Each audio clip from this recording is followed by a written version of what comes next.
हर हर महादेव। बोलिए सदगुरुदेव भगवान की, श्री नर्मदा मैया की, श्री गंगा मैया की, श्री गौ माता की, श्री बांके बिहारी लाल की। परम पूज्य सदगुरुदेव श्री स्वामी अभिराम दास जी महाराज की।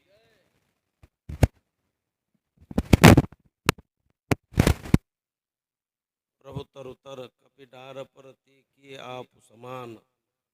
इसी परिभाषा में मंच के सम्मुख विराजमान परम पूज्य परम श्रद्धेय फूलडोल दास बिहारी जी, केंद्रीय मार्गदर्शक मंडल की बैठक हो या अखिल भारतीय संत समिति की बैठक, मैंने अपने अभी तक के व्यय में जितनी बैठकें की हैं, मैं सभी बैठकों में जाता हूँ।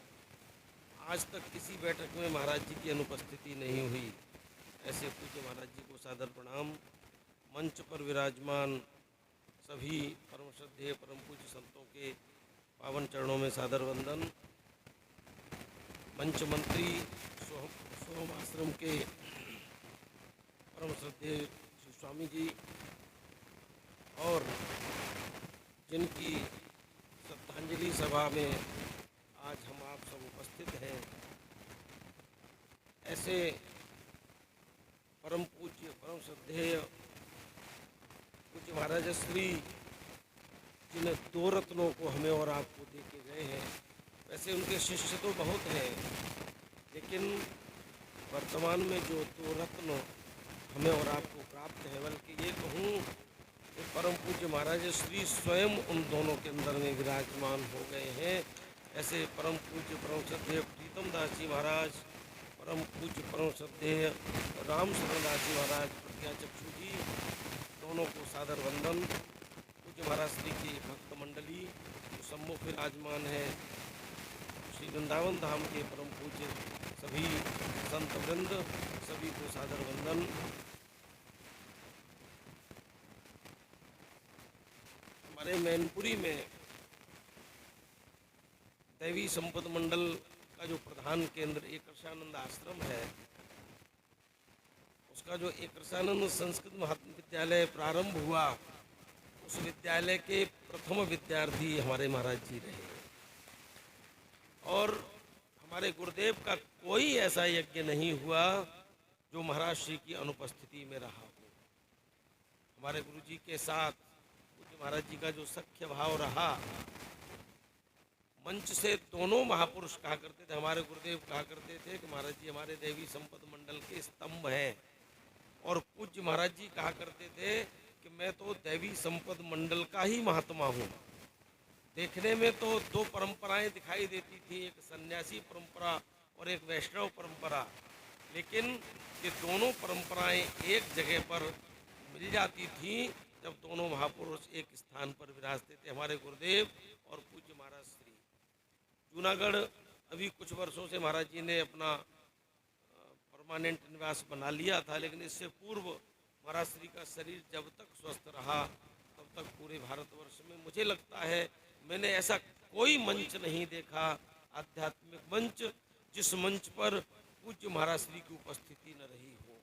षडदर्शन साधु समाज के सभी संतों में महाराज जी का खूब स्नेह ही नहीं रहा, षडदर्शन साधु समाज के सभी पूज्य संत महाराज श्री को खूब मानते थे। और मुझे तो ऐसा लगता है कि जैसे पूज्य महाराज जी चलती फिरती लाइब्रेरी थे, इतना अपार ज्ञान भंडार उनके अंदर विराजित था। और पूज्य महाराज जी जहाँ भी जाते थे, अध्यात्म जगत में तो वह प्रसिद्ध थे ही, मंच पर तो बहुत अच्छा बोलते ही थे।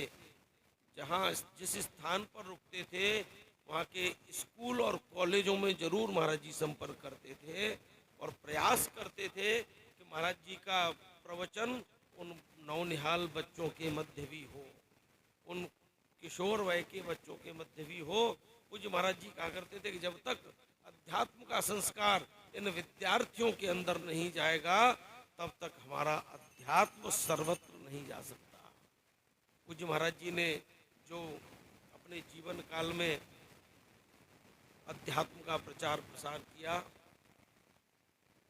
मुझे लगता है कि अपने जीवन काल में एक व्यक्ति इतना प्रचार नहीं कर सकता। जूनागढ़ विराजमान होने से पूर्व कई वर्ष तक पूज्य महाराज जी मैनपुरी में रहे। मुझे भी उनके सेवा का अवसर मिला, मैंने कई वर्ष उनकी सेवा की है। ऐसा सोच करके मन तोष होता है। लेकिन जब माघ मेले के समय महाराज जी के साकेतवास होने का समाचार मिला, परम पूज्य राम शरण दास जी महाराज झूसी आश्रम में कथा कह रहे थे। मेरी इच्छा थी किसी तरह ऐसी व्यवस्था बने कि पूज्य महाराज जी के अंतिम दर्शनों के लिए मैं भी जाऊं और राम शरण दास जी महाराज जी भी जाएं। लेकिन वहां पर कुछ ऐसी परिस्थिति पैदा हुई